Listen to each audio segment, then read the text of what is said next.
Hello बच्चों, कैसे हो? क्या हाल चाल? मस्त एकदम। So in this lecture we are going to discussing about Gauss law.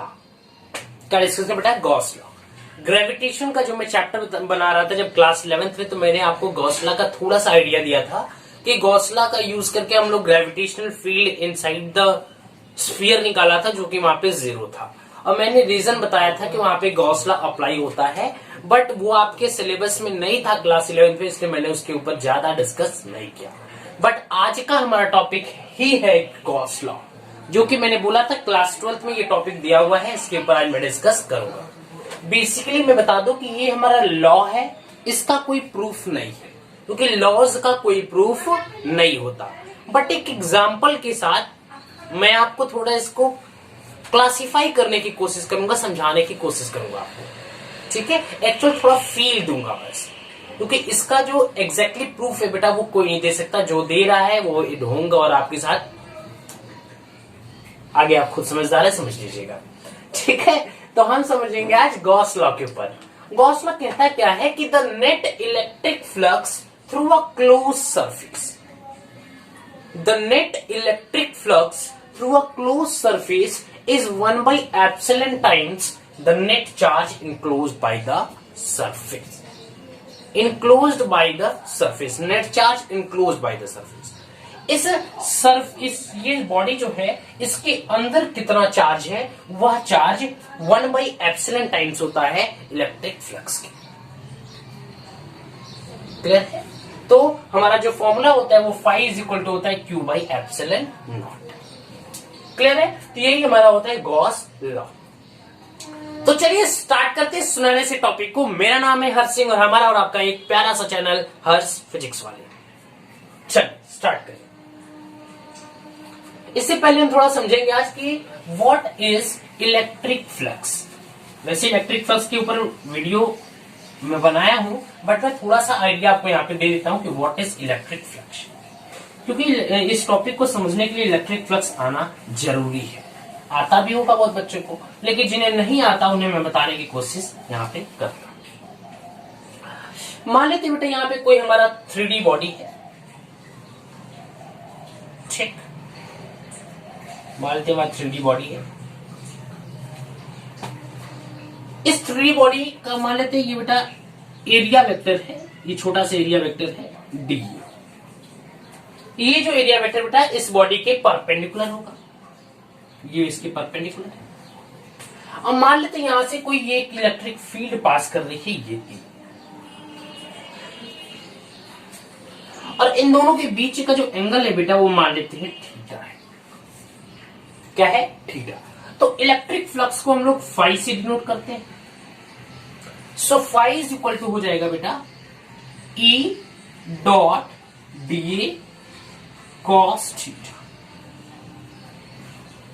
E हमारा इलेक्ट्रिक फील्ड है, dA हमारा छोटा सा एरिया है, और cos theta angle between the electric field and area vector. Area vector और इलेक्ट्रिक फील्ड के बीच का जो ये एंगल है, इसी को हम लोग बोलते हैं cos थीटा, ठीक है? और ये जो बेटा एरिया है इस बॉडी के परपेंडिकुलर है। क्या है? परपेंडिकुलर। तो ये हमारा हो गया इलेक्ट्रिक फ्लक्स का फॉर्मूला कि phi equal to EdA cos theta, where theta is the angle between the area vector and electric field. तो चलिए इसी टॉपिक को, इस टॉपिक के साथ हम लोग स्टार्ट करते हैं आज के इस लेक्चर को, गॉस लॉ के। और गॉस लॉ का आपको स्टेटमेंट ऊपर दिख रहा होगा कि the net electric flux through a close surface 3D is 1 by epsilon not times the net charge enclose by the surface. किसी इनक्लोज सरफेस के अंदर कितना चार्ज है वह 1 by epsilon टाइम्स होता है इलेक्ट्रिक फ्लक्स की, ठीक? Means phi is equal to होता है बेटा Q by epsilon naught, where Q is the enclosed charge, enclosed charge on surface लिखिए, ठीक है? ये हमारा गॉस लॉ का फॉर्मूला है, ठीक? तो चलिए इसका छोटा सा मैं प्रूफ दिखाता हूं आपको, उसके बाद बताएंगे कि गॉस लॉ जो है बेटा वो ऑलवेज एप्लीकेबल होता है बट नॉट यूजफुल। इसका मतलब यह है, ग्रिफिन जी ने कहा था कि जो गॉस लॉ है वो हमारा ऑलवेज एप्लीकेबल तो हमेशा होता है, इसको हम अप्लाई हमेशा कर सकते हैं, बट यह यूजफुल नहीं होता। मीन्स कि यह हर जगह लगाया नहीं जा सकता। इसके लिए कंडीशंस होनी चाहिए, और इसका जो मेन कंडीशन है वो है हमारा सिमेट्री।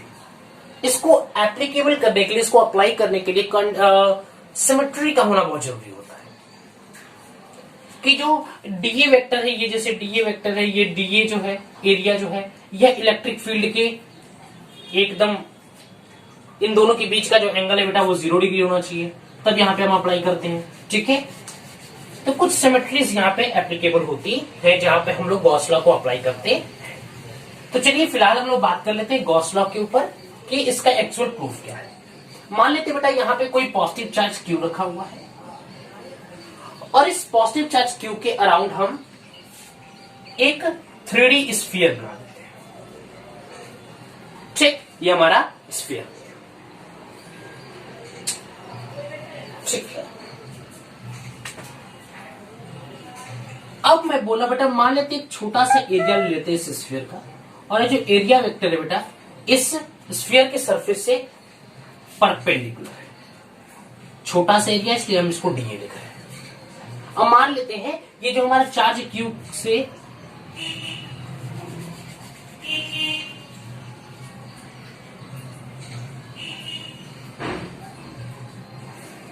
ठीक, मान लेते हैं हमारा चार्ज क्यू से जो इलेक्ट्रिक फील्ड है बेटा वो away from the positive charge होती है, अवे फ्रॉम पॉजिटिव चार्ज, तो ये इलेक्ट्रिक फील्ड भी इसी के ऊपर यहां पे ऐसे।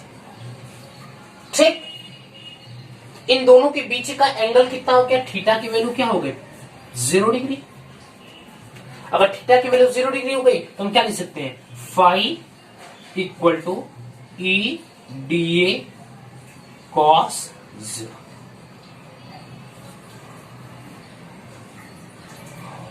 ठीक है, अब इसको इंटीग्रेट आप करना चाहते हो इंटीग्रेट कर लो, क्योंकि बेटा हम यहाँ पे एक एरिया को बात किए हैं, हमें तो पूरा एरिया चाहिए। हमें ये small small small small area को लेते हुए हमें पूरे स्फीयर को कवर करना है। ठीक, हमें क्या करना है, पूरे स्फीयर को कवर करना है। वीडियो अच्छा क्लियर आ रहा है? यस, ठीक है, क्लियर दिखाई दे रहा है। अब देखिए यहाँ पे इलेक्ट्रिक फ्लक्स जो होता है वो छोटा सा इलेक्ट्रिक फ्लक्स होगा, क्योंकि हम छोटे से एरिया वेक्टर के लिए निकाल रहे हैं। तो ये हमारा D phi is equal to क्या होगा, ई डी ए कॉस 0। अगर इसको इंटीग्रेट करते हैं d phi d phi d phi d phi d phi पूरा मिला क्या हो जाएगा बेटा, 5 हो जाएगा, इक्वल टू ये हमारा जो हमारा इलेक्ट्रिक फील्ड है बेटा ये सब पे ऑलवेज ये कॉमन हो गया, इसको हम बाहर निकाल लेते हैं। ठीक, अब ये cos 0 की वैल्यू क्या होती है 1, इंटीग्रेट कर देते हैं हम इनक्लोज्ड डीए को। अब DA DA DA DA DA पूरा मिला के डी क्या हो जाएगा, ए हो जाएगा। सो लिख सकते हैं यहाँ पे phi equal to E dot A, phi is equal to E dot A. क्या बेटा, phi is equal to E dot A. अच्छे से दिख रहा है, थोड़ा बढ़िया से लिख देते हैं इसको। चलो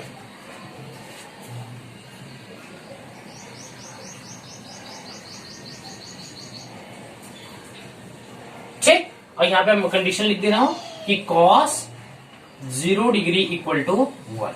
सो यहां पे हमने लिखा ई डॉट डी। अब ई बाहर आ जाएगा, सो हमारा ये हो जाएगा phi equal to E integration gross surface is equal to D. ठीक, so phi equal to E. अब आपने पढ़ा होगा इलेक्ट्रिक फील्ड का फॉर्मूला क्या होता है, k Q by r square. So put कर दीजिए यहाँ पे पुट कर दीजिए phi equal to 1/4 pi epsilon naught Q by r square into area, यहाँ पे क्या लेंगे हम लोग, ये हो जाएगा हमारा 4 pi r square, 4 pi r square. So r square से आर स्क्वायर मर गया, 4 पाई से 4 पाई मर गया, बचा क्या हमारा phi is equal to Q by epsilon, phi is equal to Q by epsilon naught. और यहां से भी हमारा क्या रहा था बेटा, phi equal to Q by epsilon naught. ये हमने थोड़ा सा छोटा सा आपको प्रूफ दिखाया।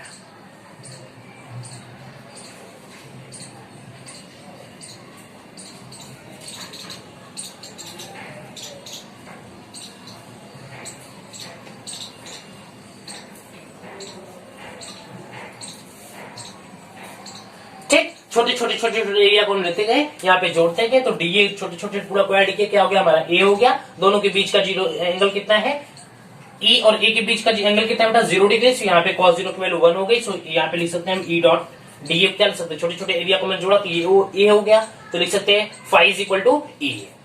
ठीक, ई की इलेक्ट्रिक फील्ड की वैल्यू क्या होती है, k Q by r square, के की value 1/4 pi epsilon naught Q by r square into 4 pi r square ले लिया। यहाँ पे 4 पाई से 4 पाई कैंसिल, आर स्क्वायर से r square cancel, q by epsilon naught आ गया, q by epsilon naught. Clear दिख रहा है आपको, एकदम अच्छे से दिख रहा है। जो बेटा यहाँ पे जो इलेक्ट्रिक फ्लक्स है हमारा, यह ना शेप पे डिपेंड करता है ना साइज पे डिपेंड करता है, क्योंकि यहाँ पे हमारा रेडियस की वैल्यू क्या है r r r r r. अब मान लीजिए यहाँ पे रेडियस की वैल्यू 2r हो गई, मान लीजिए रेडियस की वैल्यू यहाँ पे 2r है, 2r 2r 2r और ये मान 2r है। ठीक, तो यहाँ पे आप क्या रख दोगे 4, यहाँ पे आप रख दोगे 2r का स्क्वायर, ये भी हो जाएगा 2r का square.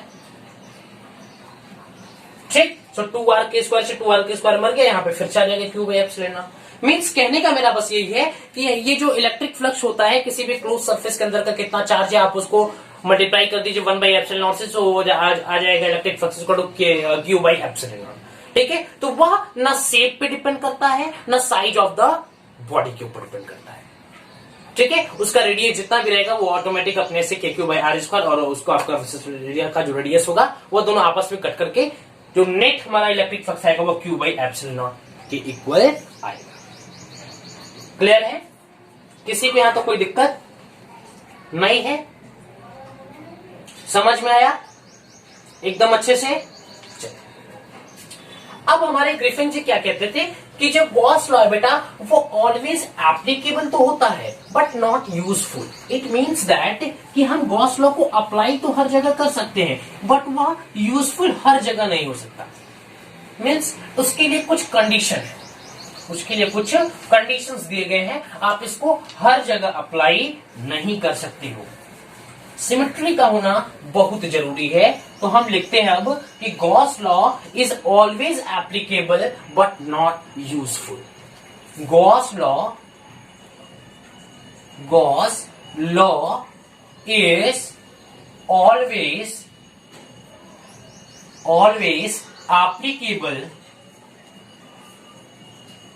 applicable but not useful,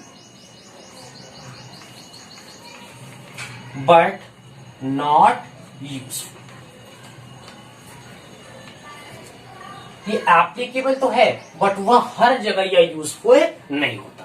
इसके लिए चलिए 1 2 3 4 पॉइंट दिखाते हैं आपको, आप इसको देखिएगा।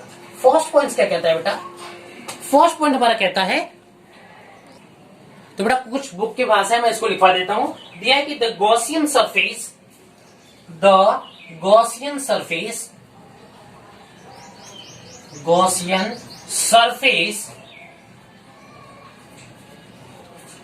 should be symmetric about the charge,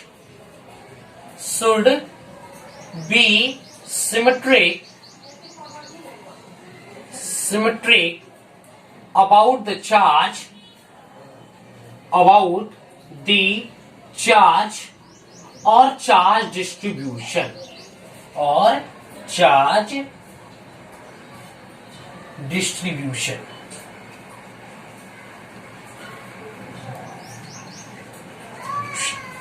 second point क्या कहता है, सेकेंड पॉइंट कहता है बेटा कि the electric field must be symmetric, the electric field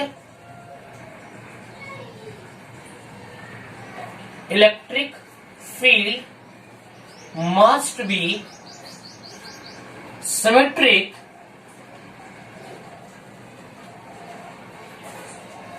be symmetric equal constant,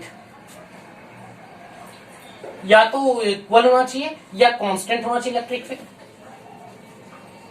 चलो लेटो constant, same at all points of Gaussian surface, same at all points of Gaussian surface, of Gaussian surface.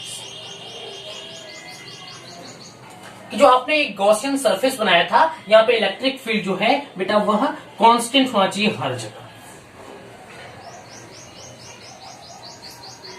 हर जगह, ठीक है, equal होना चाहिए, constant होना चाहिए Gaussian surface पे।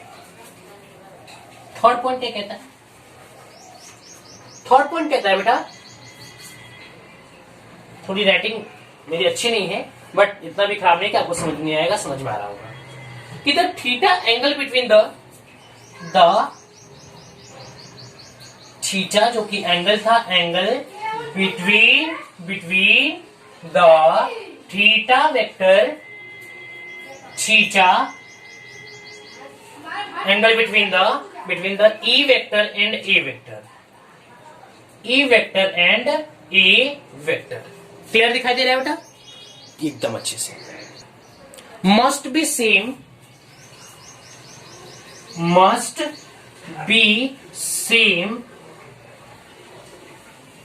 at all points of the surface, at all points of the surface, ठीक है, या तो वो 0 डिग्री होना चाहिए या 90 डिग्री होना चाहिए, ठीक। और फोर्थ एक लास्ट पॉइंट हमारा क्या कहता है बेटा, ये थोड़ा बुकिश लैंग्वेज है और इसलिए कभी कभी एग्जाम में पूछ देता है, इसलिए मैंने इसको बुक से आपको लिखवा दिया है। थ्योरी पार्ट है, आप इसको जल्दी से नोट डाउन कर लीजिए और आपके साथ साथ मैं भी नोट डाउन इसे कर देता हूं, ठीक है। तो फोर्थ पॉइंट कहता है बेटा कि Gaussian surface must not pass through any point charge. Gaussian surface must not pass through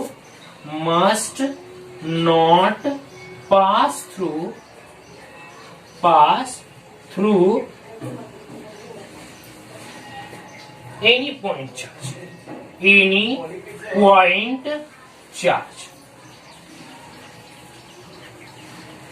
ठीक। कि जो गॉसियन सरफेस है बेटा वो किसी पॉइंट चार्ज से पास नहीं करना चाहिए। समझ में आया बेटा? ये आप चारों पॉइंट इसको नोट डाउन कर लीजिए, एकदम अच्छे से दिखाई दे रहा है आपको। रिवाइज कर देता हूं, the Gaussian surface should be symmetric about the charge and charge distribution. जो आप चार्ज डिस्ट्रीब्यूट कर रहे हो वो गॉसियन सरफेस के शुड बी सिमेट्रिक होना चाहिए। सेकंड बोल रहे हैं the electric field must be symmetric equal constant at all points of the Gaussian surface. जो आप गॉसियन सरफेस बना रहे हो वहां पे इलेक्ट्रिक फील्ड की वैल्यू हर जगह कांस्टेंट या इक्वल होनी चाहिए। थर्ड पॉइंट बोल रहा है कि द एंगल बिटवीन जो थीटा आप ले रहे हो, एरिया वेक्टर और इलेक्ट्रिक फील्ड के बीच का जो थीटा एंगल ले रहे हो वो या तो 0 डिग्री होना चाहिए या तो 90 डिग्री होना चाहिए, ठीक है। Must be same at all points and Gaussian surface must not passes through the points charge, ठीक है। जो गॉसियन सरफेस है बेटा वह किसी भी पॉइंट चार्ज से पास नहीं करना चाहिए, ठीक है। क्लियर हुआ? एकदम समझ में आ रहा है? कैमरे में अच्छे से दिख रहा है, एक बार देख लो, मैं अच्छे तरीके से दिख रहा है, अच्छे से दिख रहा है बेटा? किसी कोई दिक्कत? थोड़ा ब्लर होगा हल्का फुल्का, लेकिन अब अच्छे से क्लियर आ रहा होगा, ठीक है। मैं थोड़ा ध्यान नहीं दिया, वेरी वेरी सॉरी, बट थोड़ा आप देख लीजिएगा। समझ में आया? इरेज करो बेटा, 1 2 3, इरेज करो, 1 2 3, यस सर। समझ में आया? एक मिनट इरेज सर, यस। चल,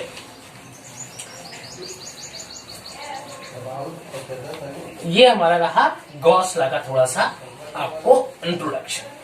इसके बाद हम इसके ऊपर एप्लीकेशंस की बात करेंगे जो कि बहुत ज्यादा इंपॉर्टेंट है। गॉस लॉ का बेटा था एप्लीकेशन जो है, जो इनफाइनाइट चार्ज डिस्ट्रीब्यूशन है, ठीक है, इनफाइनाइट चार्ज वायर डिस्ट्रीब्यूशन है, ये सब जितने भी टॉपिक्स है गॉसियन सरफेस के ऊपर जो ये एप्लीकेशंस हैं ये काफी इंपॉर्टेंट है और ये बोर्ड के पॉइंट ऑफ व्यू से या फिर किसी एग्जामिनेशन पॉइंट ऑफ व्यू के न्यूमेरिकल के बेस पे बहुत ज्यादा पूछे जाते हैं, जो कि मैं आपको कराऊंगा। बट देखते थोड़ा सा,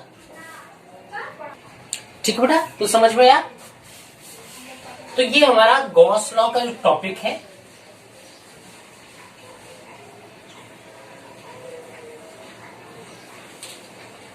ये छोटा सा टॉपिक हमारा एंड हुआ और ये हमारा छोटा सा लेक्चर आई थिंक 20 मिनट्स का होगा, ठीक है। तो इसमें मैंने आपको गॉस लॉ का थोड़ा सा इंट्रोडक्शन दिया। अब इसके बाद में जो लेक्चर करूंगा वो एप्लीकेशंस ऑफ गॉस लॉ के ऊपर रहेगा, जो कि मैं आपको नेक्स्ट वीडियो तुरंत यहाँ पे अपलोड आपके लिए करूंगा। तो बस ये गॉस लॉ का सेपरेट वीडियो मैंने छोटा सा बना दिया ताकि आपको ये बेनिफिशियल हो। तब तक के लिए पढ़ाई करते रहिएगा। All the very best.